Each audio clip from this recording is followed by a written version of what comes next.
Dalam debat keempat Pilpres pada Minggu 21 Januari 2024 lalu, program Food Estate yang menjadi salah satu program strategis nasional tahun 2020 hingga 2024 tak luput dari pembahasan.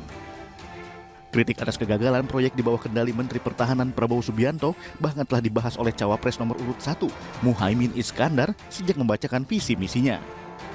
Pendiri Nahdlatul Ulama mengatakan, petani adalah penolong negeri. Akan tetapi, hari ini kita menyaksikan negara dan pemerintah abai terhadap nasib petani dan nelayan kita.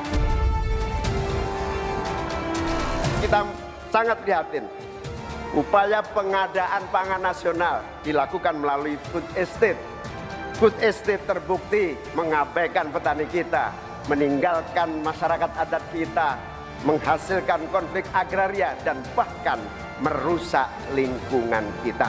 Ini harus dihentikan.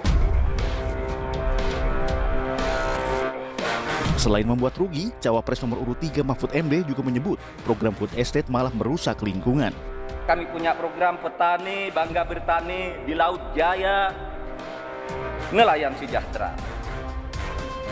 Jangan misalnya seperti food estate yang gagal dan merusak lingkungan.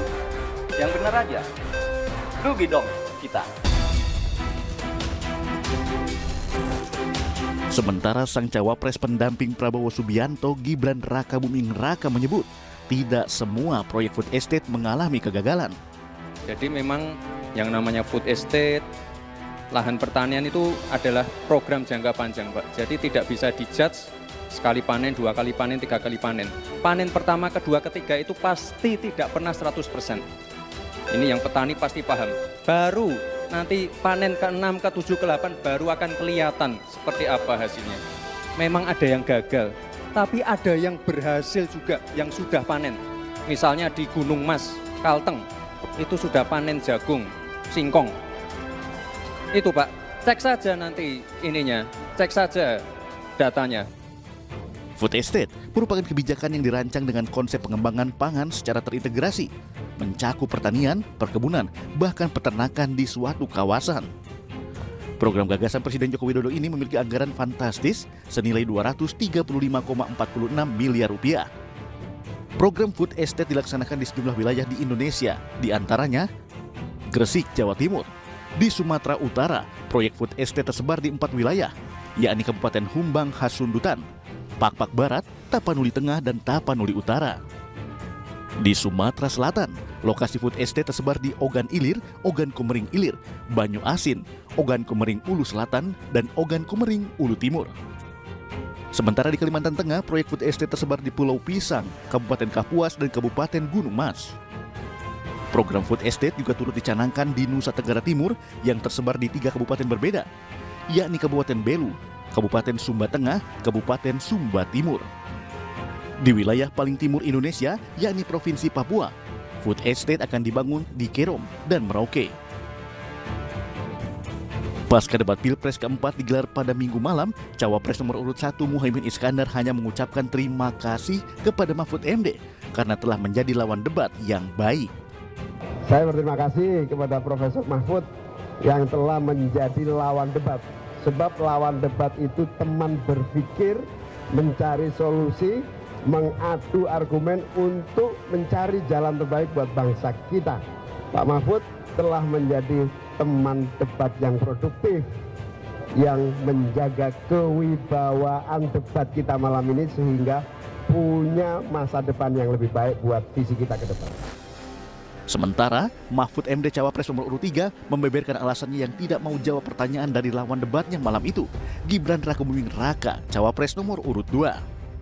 Saya bukan tidak mau menjawab, saya sudah menjawab dengan benar. Tapi dia yang tidak mengerti konsep itu.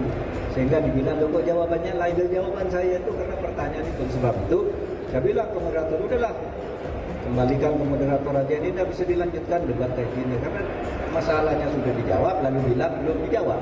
Kan itu hanya gimmick aja bilang begitu. Makanya saya bilang ini receh loh gitu.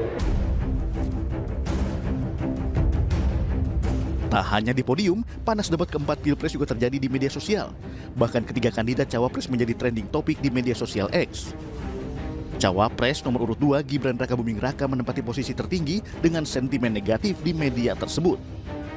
Menurut analis Drone Emprit, nama Gibran Rakabuming Raka banyak dikritik warganet lantaran dianggap bersikap konyol dan kurang beradab. Hasil analisis Drone Emprit terhadap kicauan warganet di media sosial X pada Minggu pukul 7 hingga 10 malam menunjukkan Gibran paling banyak disebut warganet. 60% pembicaraan warganet terhadap Gibran berisi kritik bernada negatif. Sementara Mahfud MD dan Muhaimin Iskandar justru paling banyak mendapat sentimen positif. Pendiri Drone Emprit Ismail Fahmi menyebut hal tersebut justru bisa merugikan Gibran Rakabuming Raka.